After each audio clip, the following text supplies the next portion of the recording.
ድርሳነ ገብርኤል ዘወርሃ የካቲት። በስመ አብ ወወልድ ወመንፈስ ቅዱስ አሐዱ አምላክ አሜን። በአካል በገጽ ሶስት በመለኮት በፈቃድ በኃይል አንድ የሚሆን የማይናወጥ መሰረት መጉደል የሌለበት መዝገብ የማይፈርስ አምባ የሚያበለጽግ የሚያደህይ የሚቀስፍ ይቅርታን የሚያደርግ ጭንቅን የሚያመጣ ችግርን የሚያቃልል ሁሉን እሱን የሚለምን ወደ እሱ የሚማልድ አንድ አምላክ በሚሆን በአብ ወወልድ ወመንፈስ ቅዱስ ስም በማመን በየካቲት 19 ቀን የሚነበብ የሚጸለይ የቅዱስ ገብርኤል ድርሳን ይህ ነው። ጸሎቱና በረከቱ ከኔ ከፍቅርተ ማርያም ከነመላ ቤተሰቦቼ ጋር ለዘላለሙ ይኑር አሜን። አንደኛ ምዕራፍ።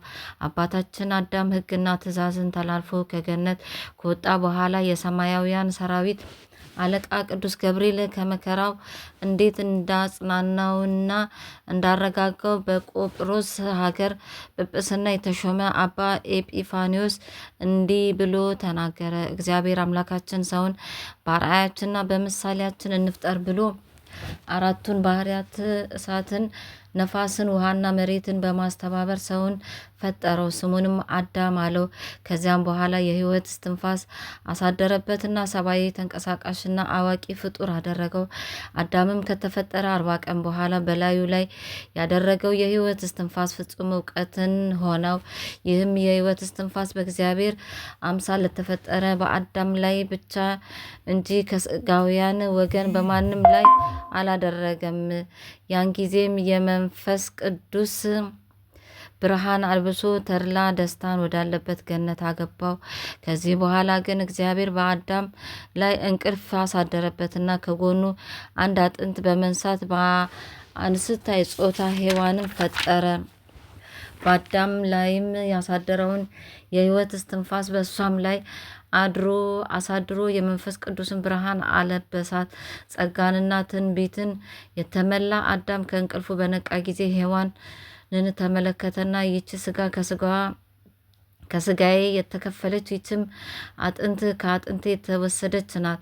ስለሆነም ረዳቴ ሚስቴ መሆን ይገባታል አለ። የሕያዋን እናት የምትሆን ናትና ስሟንም ሔዋን ብሎ ሰየማት። ከዚህ በኋላ እግዚአብሔር አዳምን በገነት ካሉት የእጽዋት ፍሬ ሁሉ ብላ፣ ክፉኛና ደጉን የሚያሳውቀውን እንጨት ግን አትብላ፣ እሱን የበላህ እንደሆነ የሞት ሞት ትሞታለህና አለው። ከዚህ በኋላ እግዚአብሔር አራዊትንና እንስሳትን አዕዋፍንም ወደ ጌታችሁ ወደ አዳም ሂዱና በየወገናችሁ የወደደውንም ስም ያወጡላችሁ አላቸው። እነሱም ሄዱና እንደሚገባቸው ስም አወጣላቸው።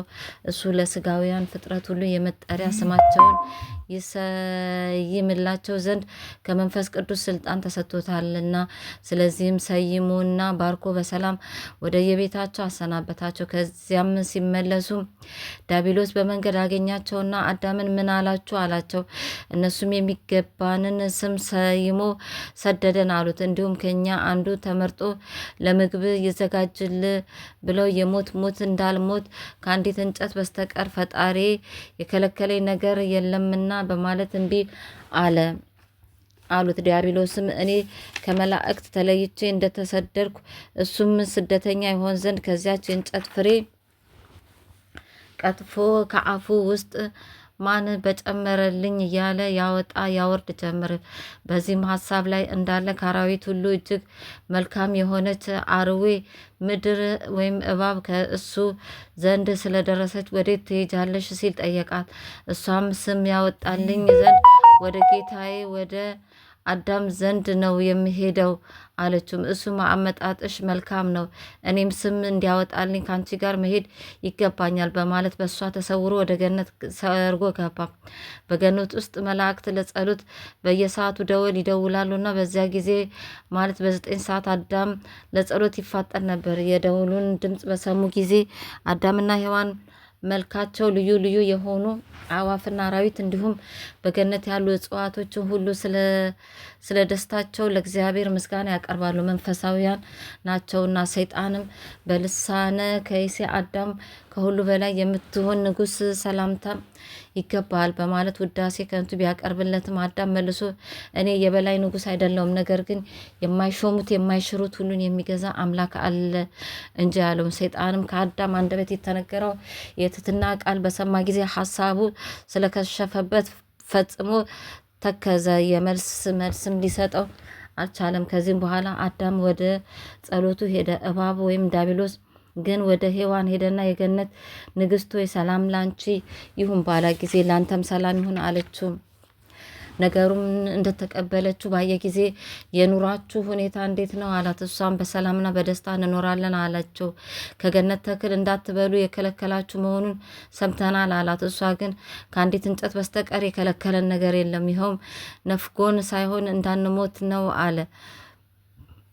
አለችው። እሱም የምትሞቱ ሆኖ አይደለም፣ ነገር ግን ክፉና ደጉን የምታውቁ አምላክ ትሆናላችሁ ብሎ ነው እንጂ አላት። ይህንንም በሰማች ጊዜ ከእንዚያ የእንጨት ፍሬ ለመብላት ስትቻኮል ዲያብሎስ ፈጥኖ እጇን ያዛትና አምላክ ለመሆን ከፈለግሽ ብቻሽን ለመብላት አትቸኩይ፣ አይሰምርልሽምና፣ ነገር ግን ከባልሽ ዘንድ ሂጂና አንድ ጊዜ ለሱ አጉርሺው፣ እሱም ለአንቺ ያጉርስሽ አላት። እሷም ወደ ባሏ ወሰደችና እንደነገራት አጎረሰችው። ያን ጊዜውንም የእግዚአብሔር ረድኤት ተለያቸው፣ የመንፈስ ቅዱስ ጸጋም ከላያቸው ተገፈፈ። በመሸም ጊዜ እግዚአብሔር መላእክትን በማስከተል ወርዶ በገነት መካከል ቆመና አዳም ወዴት አለ አለው። አዳምም አምላክ ሆይ ድምፅህን ስለሰማው ራቁቴን በመሆኔ የበለስ ቅጠል ለብሼ ተሸሽጌያለሁ አለው። እግዚአብሔርም ራቁትህን እንደሆንክ ማን ነገረ? ምናልባት አትብላ ካልኩ የእንጨት ፍሬ በልተ ይሆን አለው። አዳምም አዎ ትርዳ ብላ የሰጠኸኝ ሴት ሰጠችኝና በላው አለው። ሔዋንንም በውኑ ይህን ነገር አድርገሽዋለን ብሎ ቢጠይቃት አዎ ጌታዬ፣ እባብ አስታኝ በልቻለሁ አለችው። እግዚአብሔርም እባብን ረገማት። ከዚያም ጊዜ ጀምሮ በሔዋንና በእባቢቱ ልጆች መካከል ከፍተኛ ቅራኔ ተፈጠረ። ዳግመኛም እግዚአብሔር ሔዋንን በየወሩ 7 ቀን የመርገም ደም ይሁንብሽ፣ በምጥ በጋር በጭንቅ ውለጂ፣ ከወለድሽም በኋላ ፈቃድሽ ወደ ባልሽ ይመለስ፣ ለሱም በዘመንሽ ሁሉ የስልጣኑ ተገዥ ሁኚ አላት። አሁንም እግዚአብሔር አዳምን ምድር ባንተ ምክንያት የተረገመች ትሁን፣ ቀድሞ ከመሬት እንደተገኘ እንዲሁም ወደ መሬትነት ትመለሳለ አለው። ከዚህ በኋላ እግዚአብሔር የቆዳ ልብስ አልብሶ ተድላ ደስታ ካለበት ከገነት አስወጥቶ በዚያው በገነት አካባቢ አሰፈራቸውም። ሁለተኛ ምዕራፍ። ከዚህም በኋላ እግዚአብሔር ገነትን በሱራፊ መልአክ አስጠበቀ።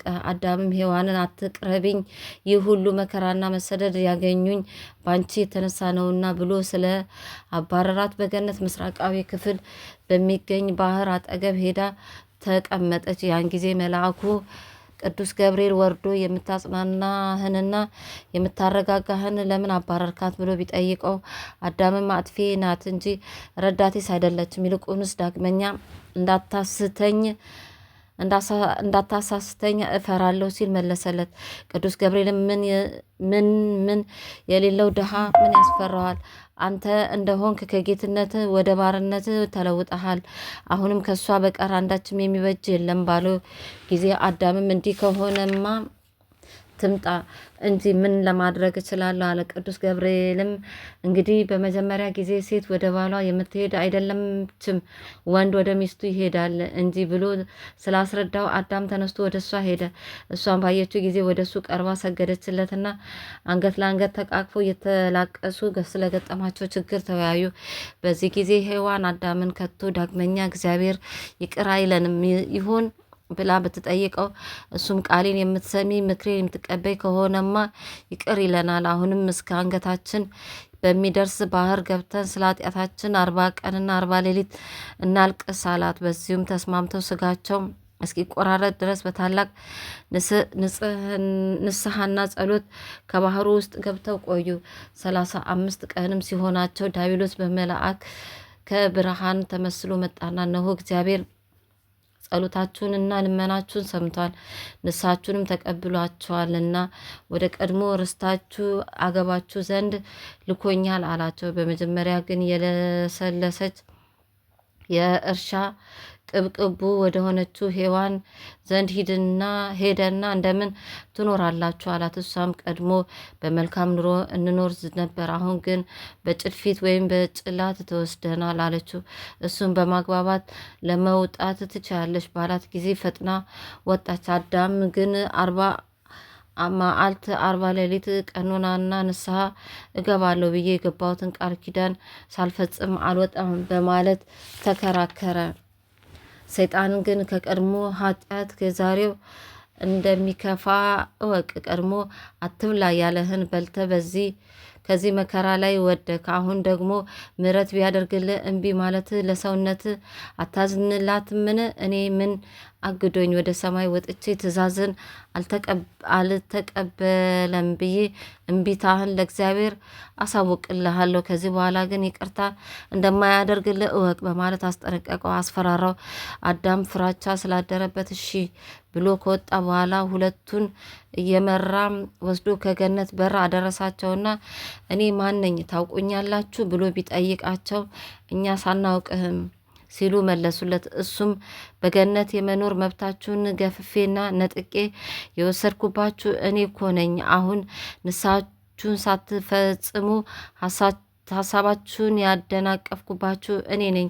ከእንግዲህ ጠፍታችኋል፣ የመዳን ተስፋ የላችሁም፣ ቃል ኪዳናችሁን አፍርሳችኋልና አላቸው። አዳም ይህን በሰማ ጊዜ ጠላቴ ዳግመኛ በወዴት አገኘኝ በማለት ከምድር ላይ ወደቀ። እስከ 3 ቀንም ድረስ መነሳት አልተቻለውም። በሶስተኛው ቀን የመላእክት አለቃ ቅዱስ ገብርኤል መጥቶ ከወደቀበት አነሳውና እግዚአብሔር ይቅር ስላለ ደስ ይበል፣ እሱም እንዳዘዘኝ ወደምትኖርበት ቦታና ልውሰድ ብሎ ከበዓተ መዛግብት ካደረሰው በኋላ በውስጧ ንጹሕ ውሃ በሚገኝበት ቦታ እስከ ዕለተ ሞት ድረስ በዚያ ኑር። ከሚስትም ጋር ግንኙነት በማድረግ ልጅ በመውለድ ተባስታችሁ ምድርም ሙላት ሲል እግዚአብሔር አዞሃል አለው። በዚህም ጊዜ አዳም ምን እበላለሁ ብሎ የመላእክት አለቃ ቅዱስ ገብርኤልን በጠየቀው ጊዜ ምግብ ይታዘዝልህ ዘንድ ወደ እግዚአብሔር አመልክት አለው። ከዚህም በኋላ የመላእክት አለቃ ቅዱስ ገብርኤል ሄዶ በገነት ላሉ አእዋፍ የገነት ንጉሥ አዳም እነሆ በረሃብ ሊሞት ተቃርቧልና በገነት ካሉት ፍሬዎች ሁሉ ወስዳችሁ ስጡት፣ ባትወስዱለት ግን በኋለኛው ዘመን ከገነት እጽዋት ይልቅ ከሚበዙ ልጆቹ ጋር ወደ ቀደመ ርስቱ በሚመለስበት ጊዜ ቅጠሉንም ፍሬውንም ይከለክሏችኋል አላቸው። እነሱም እንደተነገራቸው ፍሬውን ከአዳም ዘንድ ይዘው ሄደው አበረከቱና ቡራኬ ተቀበሉ። በአንድ ጊዜ ከገነት እጽ ባመጡለት የዛፍ ፍሬ 12 ዋሻ ሞሉለት። የዋሻውም ስፋት 30 ጊዜ የጦር ውርወራ ያህል ነበር። አዕዋፎቹም ፍሬውን በዋሻው ከመሉ በኋላ አዳምን በአምላክ ትእዛዝ ከገነት ተሰደ በወጣ ጊዜ ምግብህን ከገነት ፍሬ እንዳመጣንል ልጆች ያውቁ ዘንድ ለመታሰቢያ እንዲሆነን ይህን ውለታችንን ገልጸ ጻፍልን አሉት። በዕለተ አርብ በሰርክ እንደወጣ እንዲሁም አርብ በ9 ሰዓት ወደ ቀደመ ርስት ተመልሰ የምትገባ መሆንክን በሁለተኛ ገጸ ሰማይ ቅዱስ ገብርኤል ሲናገር ሰምተናል። አሁን በሙሽርነት ጊዜ ልጆች እንዳይበድሉን ውለታችንን ያውቁ ዘንድ ይህንን መታሰቢያ ጻፍልን እያሉ ደጋግሞ አሳሰቡት። እሱም ለመታሰቢያ የሆናቸው ዘንድ በድንጋይ ሐውልት ላይ ቀርጾና ጽፎ አስቀምጠላቸው።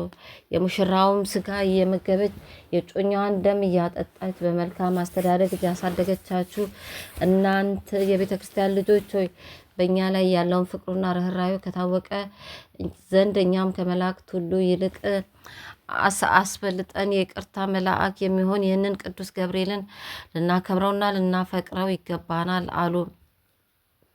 አስቀድሞ ወዶናልና ስለኛም ይለምንልን ዘንድ በየወሩ በዓሉን እናክብር። አዳምም ትእዛዝን አፍርሶ በሐዘን ላይ በወደቀ ጊዜ ያረጋጋው እሱ ስለሆነ እኛንማ ልጆቹን እንደምን አይረዳን?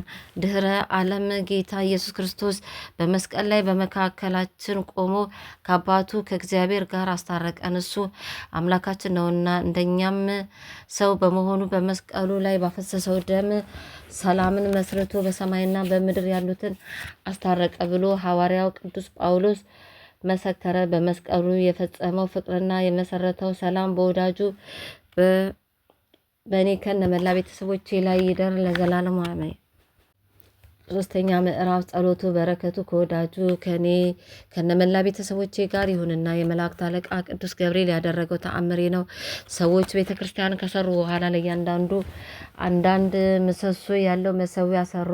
በዚያም ጊዜ አንድ መልኩ ያማረ ጎልማሳ ገብቶ የስራውን ሁኔታ እየተመለከተ በሚያደንቅበት ጊዜ ቅዱስ ገብርኤል በእነሱ ላይ ክንፉ ዘርግቶ ታየው። አናጢዎቹ ለምሰሶ የሚሆነውን እንጨት ቆርጠው በሚያቆሙበት ጊዜ ቅዱስ ገብርኤልን በእጁ የያዘውን በትር አብሮ ሲያቆመው እና አናጢዎቹ እንደፈለጉት ይሆንላቸዋል። ያም ጎልማሳ ይህንን ታምር በተመለከተ ጊዜ ፈራ። ከድንጋጤም የተነሳ ፈርቶ ከምድር ላይ ወደቀ። ያዩትም ሁሉ ደነገጡ። አእምሮ በተመለሰ ጊዜ ግን ምን ሆነክ? ምን ታየክ? ምንስ ታያለ? ብለው ጠየቁት። እሱም ብሩህ የሆነና ታላላቅ ክንፍ ያለው ሰው አየው፣ ክንፎቹም በእነዚህ ሰዎች ላይ ዘርግቷቸዋልና አለው። አምዱ ወይም ምሰሶ በሚቆምበት ጊዜ በትረ መስቀል የያዘበት እጁን ይዘረጋል። በትረ መስቀሉን ከፀሐይ ይልቅ እጅግ ያበራል። ከሚቆመው አምድ ጋር ሲያቆመው በቆመበት ቦታ ጸንቶ ይቆማል። ሕዝቡም ሁሉ ይህንን በሰሙ ጊዜ በሃይማኖት ጸኑ። ባለጸጎችም ድሆችም ትንሹም ትልቁም ሎሌውም ጌታውም ሁሉም በአቅማቸው በሚፈቅደው መጠን መባቸውን ለቤተ ክርስቲያን አገቡ። እኛም በቅዱስ ገብርኤል በዓል ሁሉ ጊዜ መባችንን ቁርባናችንን ይቀበልን ዘንድ አምላካችን እግዚአብሔር እንለምነው። የነገስታትን ንጉሥ የአምላኮች አምላክ በሚሆን በጌታችን በኢየሱስ ክርስቶስ ፊት ወዳጁ የበቃው ያድርገው። ቸር ጠባቂ ከሚሆን ከሰማያዊ አባቱ ማህያዊ ከሚሆን ከመንፈስ ቅዱስ ጋር ምስጋና ገንዘቡ የሚሆን ጌታ በቅዱስ ገብርኤል ጸሎትና ረድኤት አገልጋዩ ከኔ ከፍቅርተ ማርያም ከአስራተ ገብርኤል ከክንፈ ገብርኤል ከገብረ ምድር ከዓመተ ኢየሱስ ከወልደ ትንሣኤ ከሁሉም ቤተሰቦቼ ጋር ለዘላለም ይኑር አሜን። አራተኛ ምዕራፍ በረከቱ ከነመላ ቤተሰቦቼ ጋር ይሁንና በሕይወት ይጠብቀን። የመላእክት አለቃ ቅዱስ ገብርኤል ለቅዱስ መርቆሬዎስ ሰይፍ እንደሰጠው የሚናገር ተአምሪ ነው። ቅዱስ መርቆሬዎስ በጦርነት ውስጥ ሳለ የእግዚአብሔር መልአክ ቅዱስ ገብርኤል ተገልጾ ሰይፍ ሰጠውና በዚህ ጠላቶችን ቅጣበት፣ እግዚአብሔር የአሸናፊነትን ኃይል ሰጥቷልና ጠላቶችን ነገ ድል ታደርጋቸዋለህ አለው። ዳግመኛም ንጉሥ ዳኪዎስ የክርስቲያን ሃይማኖት ትቶ ለጣዖት ሰገደ። አንተ ግን በሕግ ተጠብቀ አባቶች ባስተማሩ ሃይማኖት ጸንተ ኑር ብሎ ነግሮት ከሱ ተሰወረ። በረከቱ ከህዝበ ክርስቲያን ጋር ለዘላለሙ ይኑር አሜን። ቅዱስ ገብርኤል ሆይ በነደ እሳት የተጌጥ ውጊያህን በጀመረ ጊዜ ከጠላቶቹ ጋር ወዳጅ ሀብትና ጸጋን የተመላ ለሮሙ መርቆሬዎስ የረዳ ሞትን የማይፈራ ያላንዳች ረዳትነት ጻድቅም ቢሆን ሰማዕት አይገኝም ከወዲያም ከወዲም አሜን። አቡነ ዘበሰማያት ይትቀደስ ስምከ ትምጻእ መንግስትከ ወይኩን ፈቃድከ በከመ በሰማይ ከማሁ በምድር ሲሳይነ ዘለለዕለትነ ሀበነ ዮም ወኅድግ ለነ አበሳነ ወጌጋየነ ከመ ንሕነኒ ንኅድግ ለዘአበሰለነ ኢታብአነ እግዚኦ ውስተ መንሱት አላድነን ነው ባላንም ኩሉ ኩይስ መዛአከ ይእቲ መንግስተ ኃይል ወስብሐት ለዓለመ ዓለም በሰላመ ቅዱስ ገብርኤል መልአክ ወግዝእትየ ማርያም ሰላም ለኪ ድንግል በሕሊናኪ ወድንግል በሥጋኪ እም እግዚአብሔር ጸባኦት ሰላም ለኪ ብሩክት አንቲ እማ አንስት ወብሩክ ፍሬ ከርሥኪ ተፈሥሒ ፍስሕት ኦ ምልዕተ ጸጋ እግዚአብሔር ምስሌኪ ሳሊ ወጸልዩ አብ ፍቁር ወልድኪ ኢየሱስ ክርስቶስ ከመ ይሠረ ለነ ኃጣውኢነ ክብር ምስጋና ይሁን አንድ አምላክ ለሚሆን ለአብ ለወልድ ለመንፈስ ቅዱስ ዛሬ ዘወትር ለዘላለሙ አሜን።